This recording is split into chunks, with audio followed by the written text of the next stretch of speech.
Bismillahirrahmanirrahim. Assalamualaikum warahmatullahi wabarakatuh. Nama saya Suaidah Farhana binti Mayasin, bernombor matrik 2113436. Isu yang akan saya kupas untuk oral presentation ialah penderaan kanak-kanak. Baru-baru ini tular di media sosial satu video melibatkan seorang anak istimewa Down syndrome yang dikenali sebagai Bella.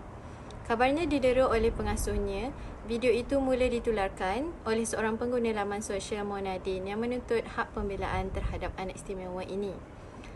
Sedikit perkongsian mengenai mangsa ketika berusia 7 tahun, Bella dijaga dengan baik di Rumah Sinar Harapan, Tengku Ampuan Najihah. Pada tahun lalu, semasa dia berusia 12 tahun, Bella dibawa ke mahkamah kanak-kanak untuk menjambung perintah penjagaan di rumah berkenaan.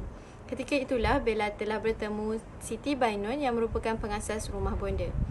Bila melihat Bella, Siti Bainon telah meminta hakim peluang kepada beliau untuk menjaga Bella. Lalu permohonan tersebut diluluskan. Kata beliau, dia sukakan kehadiran kanak-kanak Down syndrome ini.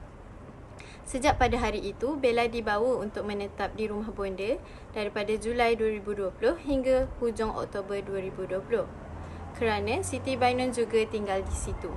Penghuni rumah bonda sempat berkenalan dan bermesra dengan Bella lebih kurang 4 bulan. Tamat sahaja tempoh 4 bulan, Bella kemudiannya dibawa menetap bersama Siti Bainon di kondo miliknya. Sejak itu, sukarelawan terputus hubungan dan tidak lagi dapat mendengar berita tentang Bella. Sekitar bulan Februari atau Mac pada tahun ini, sukarelawan rumah bonda ada berjumpa dengan Bella di kondo tersebut. Pada waktu itu, Bella belum lagi mempunyai sebarang kesan cedera fizikal seperti yang tular sekarang. Namun, Bella memaklumkan bahawa dia tidak lagi mahu menetap bersama bonda iaitu Siti Bainon. Adik Bella banyak berkurung di dalam bilik dan tidak gembira seperti dia masih di rumah bonda. Sukarelawan rumah bonda bertemu Siti Bainon dan meminta beliau mengizinkan Bella pulang ke JKM memandangkan Bella tidak lagi menetap di sana. Siti Bainon bagaimanapun menolak permintaan tersebut dan meminta para sukarelawan yang hadir untuk tidak masuk campur terhadap urusan Bella. Pada 23 Jun yang lalu, semua penghuni rumah bonda termasuk anak-anak yang menetap di kondo tersebut dikuarantin kerana penularan wabak COVID-19. Pada waktu inilah semua kepincangan terdedah. Luka fizikal pada adik Bella tidak lagi dapat disorot daripada pengetahuan doktor dan sukarelawan rumah bonda. Di sinilah bermulanya kes Bella yang disyaki didera. Namun pada masa itu, ia hanya diketahui oleh beberapa pihak sahaja dan tidak secara meluas seperti sekarang. Hari ini, kisah adik Bella bukan hanya mendapat perhatian warganet, malah golongan selebriti turut mahukan Bella mendapat pembelaan sewajarnya.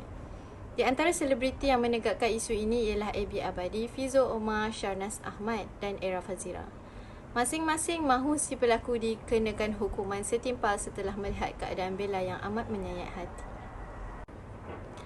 Seterusnya, antara punca dan kesan kepada isu penderaan ialah tekanan, gangguan dan emosi. Pihak ibu bapa mengalami tekanan dan gangguan emosi mengakibatkan kes penderaan kanak-kanak. Apabila keadaan ini berlaku, produktiviti terhadap kerja ibu bapa tentulah akan merosot. Mereka seterusnya akan diberi tekanan oleh majikan supaya meningkatkan produktiviti kerja. Kalau tidak, ibu bapa akan mengalami risiko dipecat oleh majikan.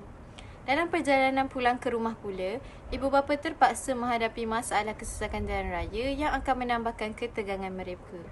Apabila sampai ke rumah, ibu bapa terpaksa menghadapi karenah anak-anak yang selalu menginginkan kasih sayang dan perhatian, terutamanya anak istimewa seperti Bella. Semua masalah yang bertali arus ini amat menekankan perasaan dan anak-anak akan menjadi sasaran ibu bapa. Seterusnya, punca dan kesan kedua ialah pegangan agama yang rapuh.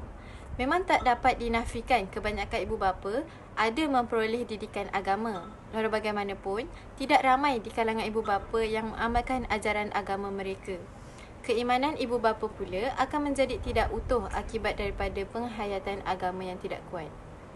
Jika penghayatan yang tidak kuat, tidak mungkin ibu bapa akan berkelakuan bagai haruan makan anak dan sanggup mendera darah daging sendiri.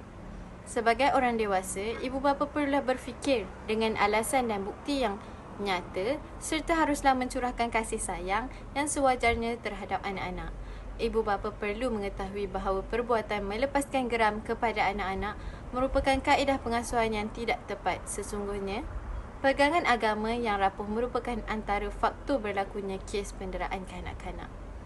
Bagaimanapun, kes ini telah disiasat mengikut Seksyen 31(1)(a) Akta Kanak-Kanak 2001 kerana menganiaya, mengabaikan, membuang atau mendedahkan kanak-kanak dengan cara yang mungkin menyebabkan mengalami kecederaan.